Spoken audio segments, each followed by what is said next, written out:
BJP ಜನಾಕ್ರೋಶದ ಯಾತ್ರೆ BSY ಕುಟುಂಬದ ಯಾತ್ರೆಯಾಗಿದೆ ಎಂದು ಕೆಪಿಸಿಸಿ ವಕ್ತಾರ ಆಯನೂರು ಮಂಜುನಾಥ್ ವ್ಯಂಗ್ಯವಾಡಿದ್ದಾರೆ. ಸುದ್ದಿಗೋಷ್ಠಿಯಲ್ಲಿ ಮಾತನಾಡಿದ ಅವರು, ಹೋರಾಟ ನಡೆಸುವವರು ಪ್ರಾಮಾಣಿಕವಾಗಿ ಇರಬೇಕು. ಬೆಲೆ ಏರಿಕೆ ವಿರುದ್ಧ ಪ್ರತಿಭಟಿಸಲಾಗ್ತಾ ಇದೆ. ಹಾಲಿನ ದರ ಏರಿಕೆಯಾಗಿದೆ ಎಂದು ಬಿಜೆಪಿ ಆರೋಪಿಸಿ ಜನಾಕ್ರೋಶ ನಡೆಸ್ತಾ ಇದೆ. ಪ್ರಾಮಾಣಿಕರ ಹೋರಾಟವನ್ನು ಸ್ವಾಗತಿಸಬಹುದು. ಆದರೆ ಮನಮೋಹನ್ ಸಿಂಗ್ ಅವರ ಯುಪಿಎ ಸರ್ಕಾರಕ್ಕಿಂತ ಈಗಿನ ಕೇಂದ್ರ ಸರ್ಕಾರ ಎಲ್ಲ ಭಾಗಗಳಲ್ಲಿಯೂ ಖರೀದಿ ವಸ್ತುಗಳನ್ನು ದುಪ್ಪಟ್ಟು ಮಾಡಿದೆ ಎಂದು ಆರೋಪಿಸಿದರು. ಇನ್ನು ಹಾಲಿನ ದರ ಏರಿಕೆ ಖಂಡಿಸಲಾಗಿದೆ. ಆದರೆ ಕೇಂದ್ರ ಸರ್ಕಾರದ ಟೋಲ್ ಶುಲ್ಕ ಏರಿಕೆ, ಪೆಟ್ರೋಲ್ ದರ ಏರಿಕೆಯ ಬಗ್ಗೆ ಬಿಜೆಪಿ ಮಾತನಾಡ್ತಿಲ್ಲ, ಸಮಾವೇಶದಲ್ಲಿ ಮಾತನಾಡ್ತಿಲ್ಲ ಯಾಕೆ ಎಂದು ಪ್ರಶ್ನಿಸಿದರು. ಇನ್ನು ಶಾಸಕರ ವೇತನ ಹೆಚ್ಚಳವನ್ನು ಬಿಜೆಪಿ ಶಾಸಕ ಬೆಲ್ಲದ ಮೂಲಕ ಪ್ರಸ್ತಾಪಿಸಿ ಎಲ್ಲ ಪಕ್ಷಗಳು ವಿರೋಧಿಸಲೇ ಇಲ್ಲ. ಶಾಸಕರಿಗೆ ಹತ್ತಿರ 1 ಲಕ್ಷ ರೂಪಾಯಿ ಸಂಬಳ ಹೆಚ್ಚಳವಾಯಿತು. ಇದರ ಹೊರೆಯಾಗಿ ಬೀಳುತ್ತೆ. ಈ ಬಗ್ಗೆ ಬಿಜೆಪಿ ಮಾತನಾಡ್ತಿಲ್ಲ ಏಕೆ ಎಂದು ಗುಡುಗಿದ್ರು.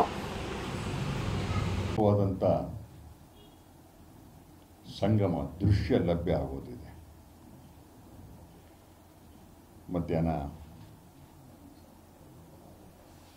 ಬಿಜೆಪಿಯ ಯಾತ್ರೆ, ಕುಟುಂಬದ ಯಾತ್ರೆ ಆಗಮಿಸ್ತಾ ಇದೆ. ನನಗಿರೋ ಮಾಹಿತಿ ಪ್ರಕಾರ ಸನ್ಮಾನ್ಯ ಯಡಿಯೂರಪ್ಪನವರು ಇರ್ತಾರೆ, ರಾಘವೇಂದ್ರ ಅವರು ಇರ್ತಾರೆ, ವಿಜಯೇಂದ್ರ ಅವರು ಇರ್ತಾರೆ. ಒಂದು ಕುಟುಂಬದ ಯಾತ್ರೆ ಇದು.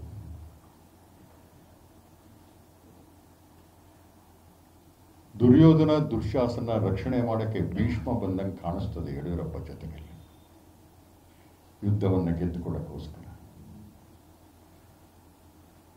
ಬೆಲೆ ಏರಿಕೆ, ಭ್ರಷ್ಟಾಚಾರದ ವಿರುದ್ಧ ಅವರು ಮಾತನಾಡುತ್ತಿದ್ದಾರೆ. ಅದನ್ನು ನಾವು ಸ್ವಾಗತ ಮಾಡ್ತೇನೆ. ಜನಪರವಾದಂಥ ಯಾವುದೇ ಹೋರಾಟಗಳಿದ್ದರೆ ಅದನ್ನು ಸ್ವಾಗತ ಮಾಡೋದು, ವಿರೋಧ ಮಾಡೋ ಪ್ರಶ್ನೆ ಇಲ್ಲ ಪ್ರಜಾತಂತ್ರ ವ್ಯವಸ್ಥೆಯೊಳಗೆ. ಆದರೆ ಹೋರಾಟ ಮಾಡುವಂಥವ್ರು ಪ್ರಾಮಾಣಿಕರಾಗಿರಬೇಕು.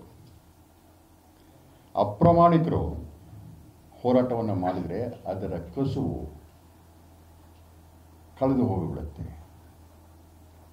ಬೆಲೆ ಏರಿಕೆ ವಿರುದ್ಧ ಹೋರಾಟವನ್ನು ಮಾಡ್ತಿದ್ದಾರೆ. ವಿಶೇಷವಾಗಿ ಹಾಲನ್ನು ಪ್ರಸ್ತಾವ ಮಾಡ್ತಾರೆ. ಹಾಲಿನ ದರ ಏರಿಬಿಟ್ಟಿದೆ. ಬಿಜೆಪಿ ಆಳ್ವಿಕೆಗಳಿಗೆ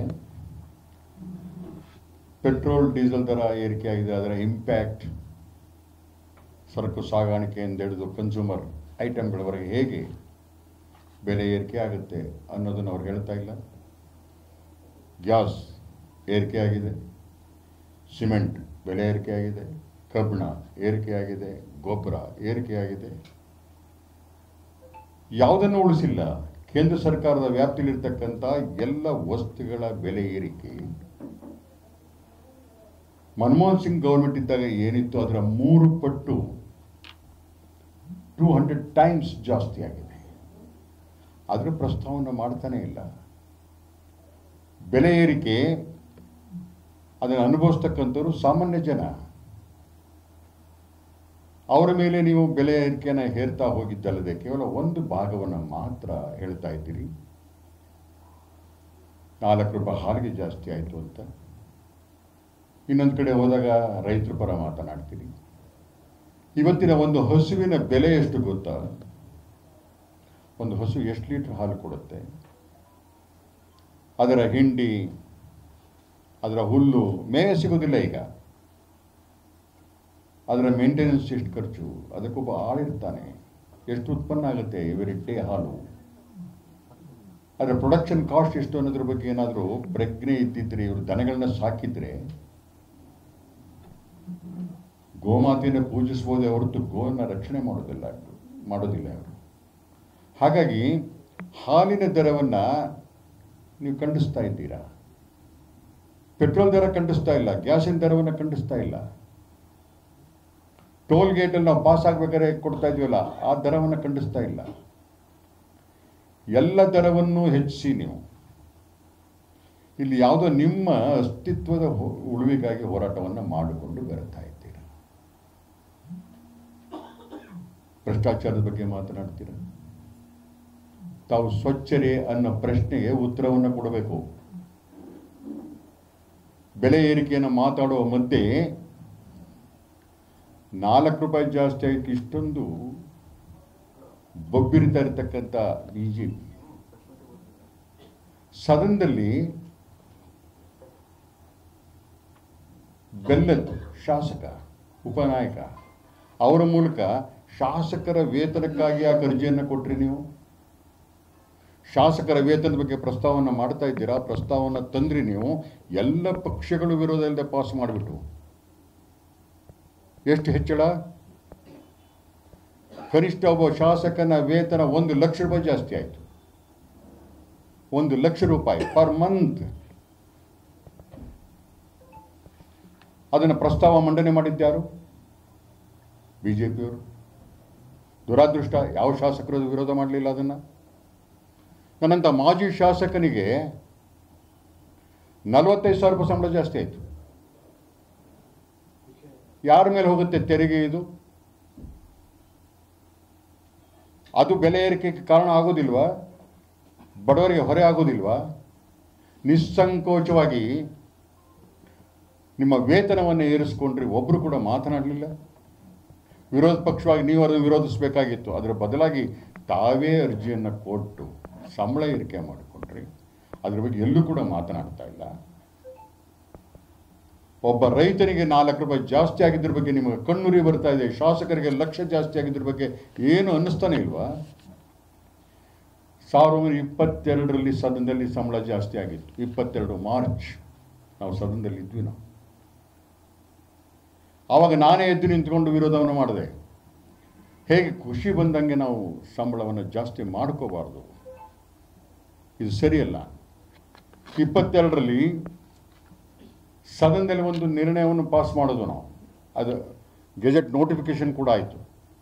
5 ವರ್ಷಕ್ಕಿಂತ ಮುಂಚೆ ಮತ್ತೆ ಈ ವೇತನ ಏರ್ಪಡೆ ಆಗಬಾರ್ದು ಅಂತ ಗೆಜೆಟ್ ನೋಟಿಫಿಕೇಶನ್ ಆಯಿತು, ಕಾನೂನಾಯಿತು, ಸದನದಲ್ಲಿ ಪಾಸ್ ಆಯಿತು. ಕಳೆದ ಬಾರಿ 22ರಲ್ಲಿ ವೇತನ ಜಾಸ್ತಿ ಆಗಬೇಕು, ನೀನು 5 ವರ್ಷ ಮಾಡುವಂತಿಲ್ಲ.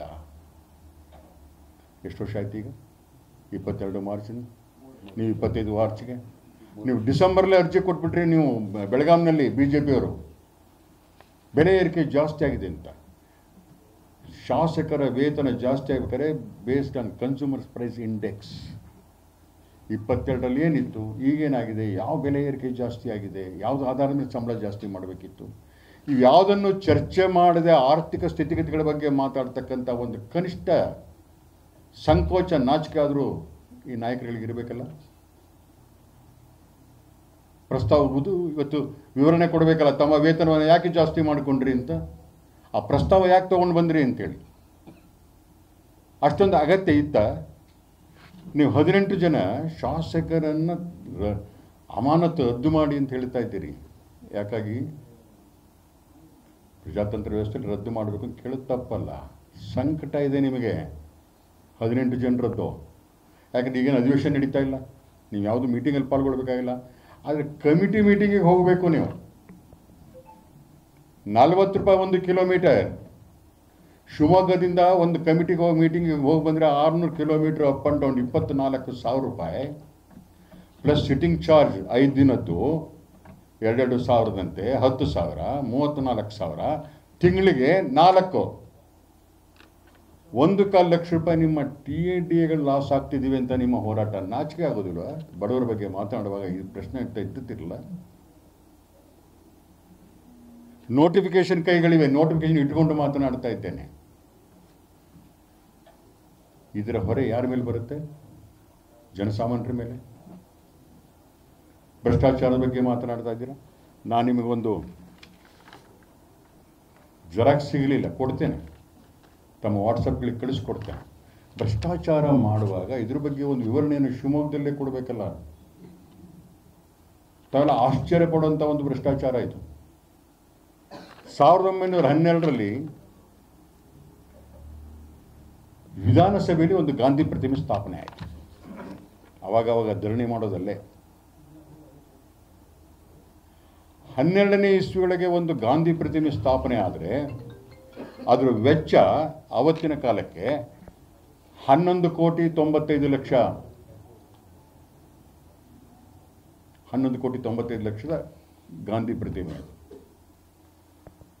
ಅದರ ಎತ್ತರ 27 ಅಡಿ, ತೂಕ 22.5 ಟನ್. ಪ್ರತಿಮೆಗೆ 7.5 ಕೋಟಿ, ಅದ್ರ ವೇದಿಕೆ ಫೌಂಡೇಶನ್ ಇದೆಯಲ್ಲ ಅದಕ್ಕೇ 4.7 ಕೋಟಿ. ಇದು 12ನೇ ಇಸ್ವಿಯಲ್ಲಿ 11.90 12 ಕೋಟಿ ಖರ್ಚಾಗಿದೆ ಅಂದರೆ ಈಗ ಪ್ರತಿಮೆ ಮಾಡೋಕ್ಕೆ ಹೋದರೆ ಕಾಸ್ಟ್ ರೈಸ್ ಆಗಿರಬೇಕಲ್ಲ. ಪ್ರತಿ ವರ್ಷ 10% ರೈಸ್ ಆಗಬೇಕು. ಅದರ ಬದಲಾಗಿ ಮೊನ್ನೆ ಬೆಳಗಾಂನಲ್ಲಿ ಕಾಂಗ್ರೆಸ್ ಗೌರ್ಮೆಂಟ್ ಒಂದು ಗಾಂಧಿ ಪ್ರತಿಮೆಯನ್ನು ಸ್ಥಾಪನೆ ಮಾಡಿ 12 ವರ್ಷದ ಕೆಳಗೆ ಏನು ಮಾಡಿದ್ರು ಅದ್ರ 2 ಪಟ್ಟರು ಆಗಬೇಕಾಗಿತ್ತಲ್ಲ. 4,83,00,000ಕ್ಕೆ ಬೆಳಗಾವಿನ ಗಾಂಧಿ ಸ್ಥಾಪನೆ ಆಗುತ್ತೆ. ಈಗ ಬೆಲೆ ಏರಿಕೆಯ ಮಧ್ಯೆ 12 ವರ್ಷದ ಕೆಳಗೆ 12 ಕೋಟಿ ಆಗುತ್ತೆ ಗಾಂಧಿ. ಆನ್ ರೆಕಾರ್ಡ್ ಇರ್ತಕ್ಕಂಥದ್ದು. ಹಾಗಾದರೆ ಬೆಂಗಳೂರು ಗಾಂಧಿ ಭಾಳ ಕಾಸ್ಟ್ಲಿ, ಬೆಳಗಾಂ ಗಾಂಧಿ ಭಾಳ ಚೀಪಾ? ಇಲ್ಲಿ ಸುಮಾರು 7 ಕೋಟಿಗಳ ವ್ಯತ್ಯಾಸ ಬರುತ್ತಲ್ಲ. ಇದ್ರ ಬಗ್ಗೆ ಉತ್ತರವನ್ನು ಇವತ್ತಿನ ಸಭೆಯಲ್ಲಿ ಕೊಡಬೇಕು ತಾವು. BJP ಅವಧಿಯೊಳಗೆ ಯಾಕಿಷ್ಟು ಜಾಸ್ತಿ ಆಯಿತು, ಈಗ ಯಾಕಿಷ್ಟು ಕಡಿಮೆ ಆಗಿದೆ? ಮೂಲ ಭ್ರಷ್ಟಾಚಾರ ಇದೆ ಇದರಲ್ಲಿ. ಗಾಂಧಿ ಹೆಸರಿನಲ್ಲೂ ಕೂಡ ಇದಕ್ಕೆ ಉತ್ತರವನ್ನು ಇವತ್ತು ಶಿವಮೊಗ್ಗದ ಸಭೆಯಲ್ಲಿ ಕೊಡಬೇಕು. ಎರಡನೇದು, ಭ್ರಷ್ಟಾಚಾರ ಮಾತಾಡುವಂಥವ್ರಿಗೆ ಸನ್ಮಾನ್ಯ ಯಡಿಯೂರಪ್ಪನವ್ರನ್ನ, ನಮ್ಮ ನಾಯಕರು, ಅವ್ರನ್ನೆಲ್ಲ ಭಾಳ ಗೌರವಿಸ್ತೀವಿ, ಬೆಳ್ಕೊಂಬಂದವ್ರು ನಾವು ಅವ್ರ ಜೊತೆಗೇನೆ. 2 ಸಾರಿ ಮುಖ್ಯಮಂತ್ರಿ ಸ್ಥಾನದಿಂದ ಇಳಿಸಲಾಯಿತಲ್ಲ, ಯಾವ ಕಾರಣ